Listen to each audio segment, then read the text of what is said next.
আশুরার রোজার ফজিলত নবীজি সাল্লাল্লাহু আলাইহি ওয়াসাল্লাম হাদিস শরীফের মধ্যে বলেছেন। হাদিসটি মুসলিম শরীফের 1162 নম্বর হাদিস। নবীজি সাল্লাল্লাহু আলাইহি ওয়াসাল্লাম বলেন, সিয়ামু ইয়াউমি আশুরা আহতাসিবু আলাল্লাহি আন ইউকাফফিরাস সানাতাল্লাতী ক্বাবলাহু।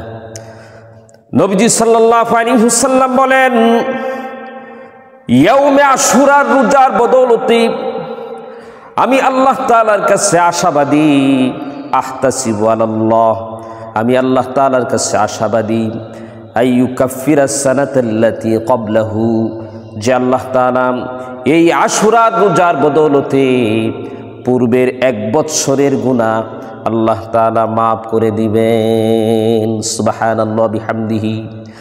অন্য একটি হাদিসের ভিতরে এসেছে, উক্ত হাদিসটিও মুসলিম শরীফের হাদিস, মুসলিম শরীফের 1134 নম্বর হাদিস। নবীজি সাল্লাল্লাহু আলাইহি ওয়াসাল্লাম যখন আশুরার রোজার ফজিলত বর্ণনা করলেন, ক্বালু, সাহাবায়ে কেরাম রাদিয়াল্লাহু তাআলা আনহুম আজমাইন বললেন, ইয়া রাসূলুল্লাহ, ওগো আল্লাহর রাসূল, ইন্নাহু ইয়াউমুন তুআজ্জিমুহুল ইয়াহুদু ওয়ান নাসারা। ওগো আল্লাহর রাসূল, এই আশুরার দিন তো এমন দিন যে দিনটিকে ইহুদি খ্রিস্টানরা সম্মান করে থাকে। সুতরাং এই দিন যদি আমরা রোজা রাখি তাহলে আমাদের আমলটা তো ইহুদি খ্রিস্টানদের সাথে মুশাবাহাত হয়ে যায়, সামঞ্জস্যপূর্ণ হয়ে যায়। নবীজি সাল্লাল্লাহু আলাইহি ওয়াসাল্লাম বললেন, ফাইজা কানাল আমুল মুকবিলু ইনশাআল্লাহু সুমনাল ইয়াউমাত তাসিআ। নবীজি সাল্লাল্লাহু আলাইহি ওয়াসাল্লাম বললেন, আগামী বৎসর যদি আল্লাহ পাক আমাকে হায়াতে বাঁচিয়ে রাখে, আগামী বৎসর যদি আমি জীবিত থাকি, তাহলে 9 তারিখে রোজা রাখবো, অর্থাৎ 10 তারিখের সাথে 9 তারিখকে মিলে সর্বমোট 2টি রোজা রাখবো, যাতে করে ইহুদিদের সাথে মুশাবাহাত হয়ে না যায়, যাতে করে ইহুদিদের সাথে সামঞ্জস্যপূর্ণ না হয়ে যায়। রাবি বলেন, ফালাম ইয়াতিল আমুল মুকবিলু হাত্তা তুউফিয়া রাসূলুল্লাহি সাল্লাল্লাহু আলাইহি ওয়াসাল্লাম।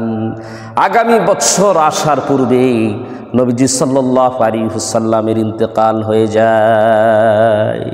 তবে নবীজি সাল্লাল্লাহু আলাইহি ওয়াসাল্লামের দিলের তামান্না ছিল যে আগামী বৎসর যদি আল্লাহ পাক তিনাকে হায়াতে বাঁচিয়ে রাখে, তাহলে 10 তারিখের সাথে 9 তারিখ যোগ করে সর্বমোট 2টি রোজা রাখবেন।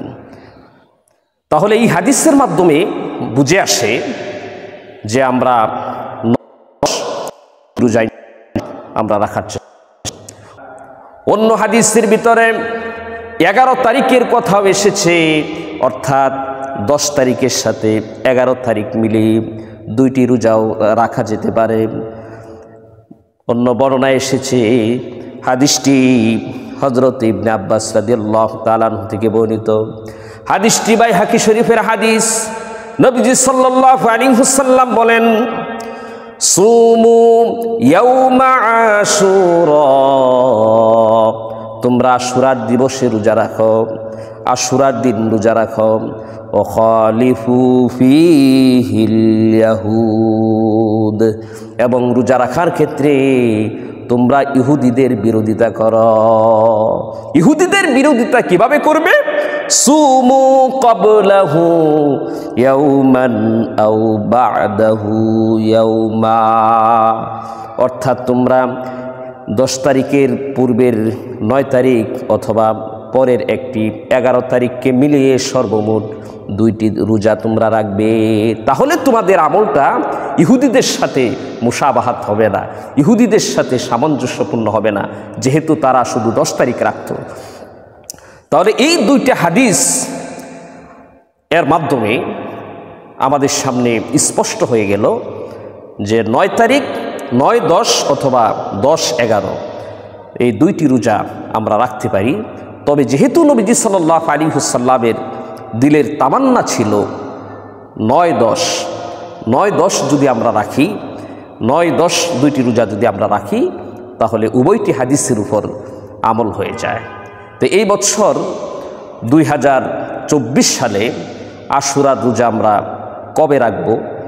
যদি 9-10 দুইটি রোজা রাখতে চাই, তাহলে আগামী মঙ্গল বুধ এই 2 দিন আমাদের রোজা মুখে থাকবে।